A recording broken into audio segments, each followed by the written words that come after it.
Hello viewers, আসসালামু আলাইকুম। Welcome to my channel cooking studio মায়ের আঁচল।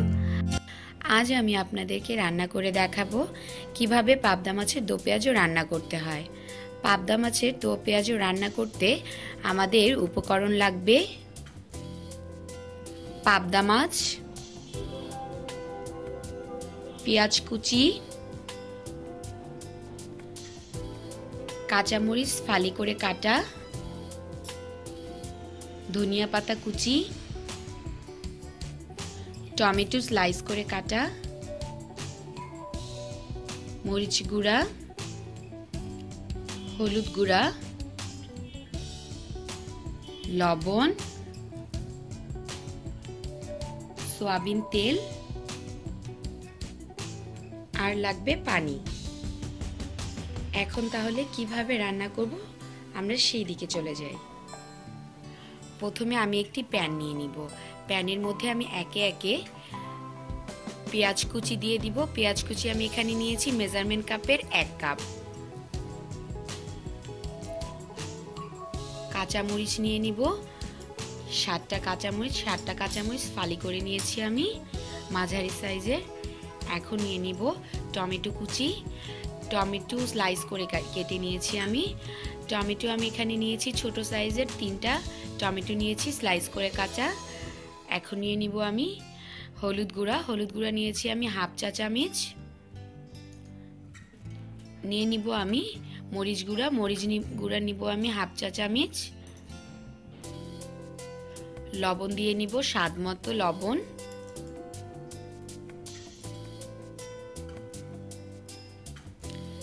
আর দিয়ে নিব সয়াবিন তেল। সয়াবিন তেল আমি এখানে দিয়েছি 4 টেবিল চামচ সয়াবিন তেল।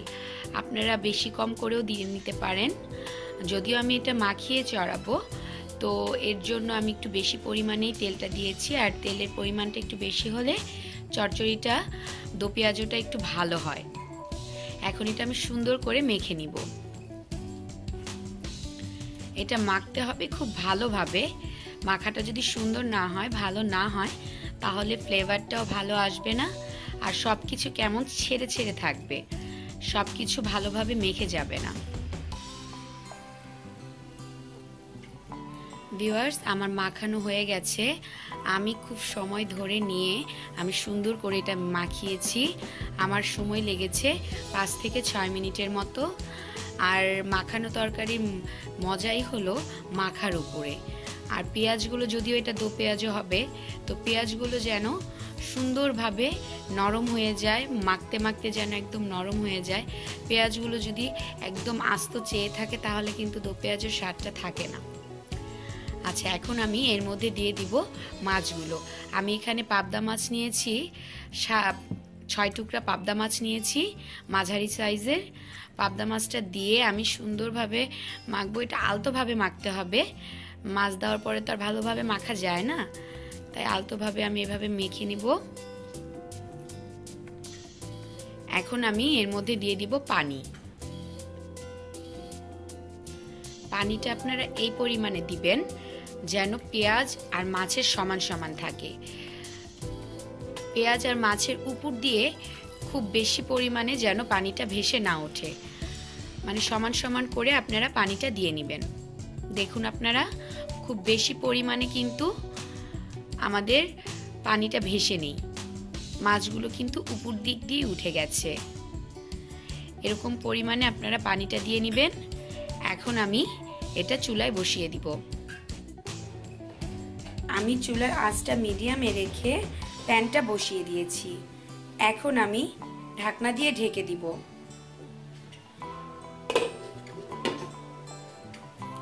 ঢাকনা দিয়ে ঢেকে দেওয়ার পর আমি 15 মিনিট অপেক্ষা করব। 15 মিনিট পর আমি ঢাকনা উঠিয়ে দেখব। যদি আমার তারপরও পানি থাকে, 2-1 মিনিট আমি আরও একটু চুলায় রেখে পানিটা শুকিয়ে নিব। 15 মিনিট পর আমি ঢাকনা উঠাবো। ভিউয়ার্স, আমাদের 15 মিনিট হয়ে গেছে। এখন আমি ঢাকনাটা উঠাবো। আমাদের মাছটাও হয়ে গেছে, কারণ আমি বুঝেছি এই কারণে যে দেখেন উপর দিকে, মাছের উপর দিকে তেল ভেসে উঠেছে, আর কোনো প্রকারের পানি নেই। আপনাদের যদি পানি থেকে থাকে তাহলে আপনারা আরও 2-1 মিনিট রেখে পানিটা শুকিয়ে নেবেন। এখন আমি এই পর্যায়ে একটু ধনিয়া পাতা ছিটিয়ে দিব।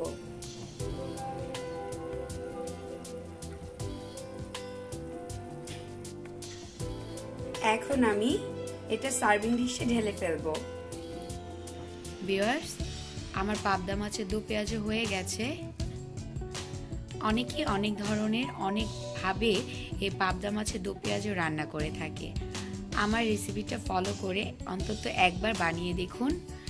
তারপর যদি ভালো না লাগে তখন আমাকে বলবেন, আর যদি ভালো লাগে তাহলে আমাকে কমেন্টস করবেন, লাইক দিবেন, আর অবশ্যই আমার চ্যানেলটাতে সাবস্ক্রাইব করবেন। আল্লাহ হাফেজ।